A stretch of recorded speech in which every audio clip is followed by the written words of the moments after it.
নমস্কার বন্ধুরা, আমি সুজাতা। আমার রান্নাঘরে সবাইকে স্বাগত। তো আমি আজকে একটা নতুন রেসিপি করব।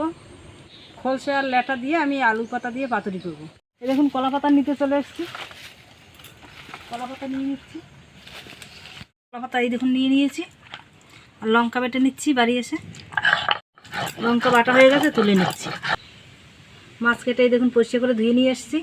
ধনে পাতা নিয়ে নিয়েছি। আর এটা আলু পাতা, সে মাটির তলে যে আলুগুলো হয় সেইগুলো নিয়ে নিয়েছি। আর এই দেখুন ডগ নিয়ে নিয়েছি, নরম এটা। আর রসুন নিয়ে নিয়েছি, এখন বেটে নিচ্ছি রসুনের ভিতর অল্প করে জিরে বেটে নেব। মশলা আমি এখন মাছের ভিতর দিয়ে দেবো। স্বাদ মতন নুন দিয়ে দিচ্ছি, হলুদ দেবো পরিমাণ মতন, লঙ্কা বাটা দিয়ে দিচ্ছি। আমি একটু বেশি লঙ্কা দিয়েছি। আর ল্যাটা মাছ এগুলো একটু ঝাল বেশি হলেই ভালো লাগে খেতে। রসুন আর জিরা, পেঁয়াজ কুচি দিয়ে দিয়েছি। যে রসুনগুলো হয় সেগুলো গোটাই দিয়ে দিয়েছি। আলু শাক দিয়ে দিয়েছি। ধনে পাতা কুচি দিচ্ছি। উপর দিয়ে তেল দিয়ে দেবো, সর্ষের তেল।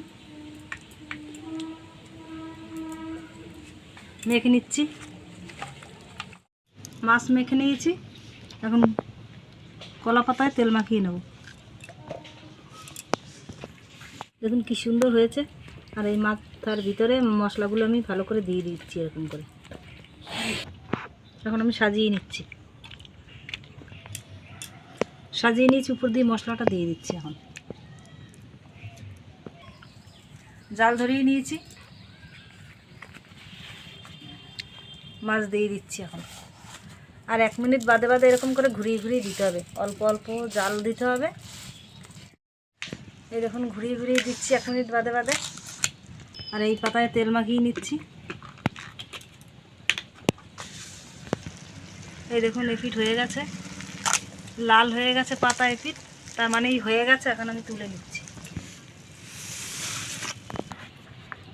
আবার উল্টেই নিচ্ছি। এধার এইভাবে উল্টিয়ে নেব।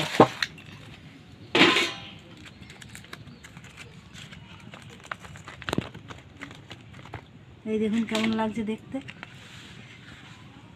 এখন আবার দিয়ে দিচ্ছি। এই দেখুন এপিট হয়ে গেছে, তুলে নিচ্ছি। মাছ পাতুরি রেডি দেখুন। আর এত সুন্দর একটা গন্ধ বেরিয়েছে না, গন্ধটাই খাওয়া হয়ে যায়। আর রেসিপিটা দেখে যদি ভালো লাগে, লাইক কমেন্ট শেয়ার সাবস্ক্রাইব অবশ্যই করে দিন।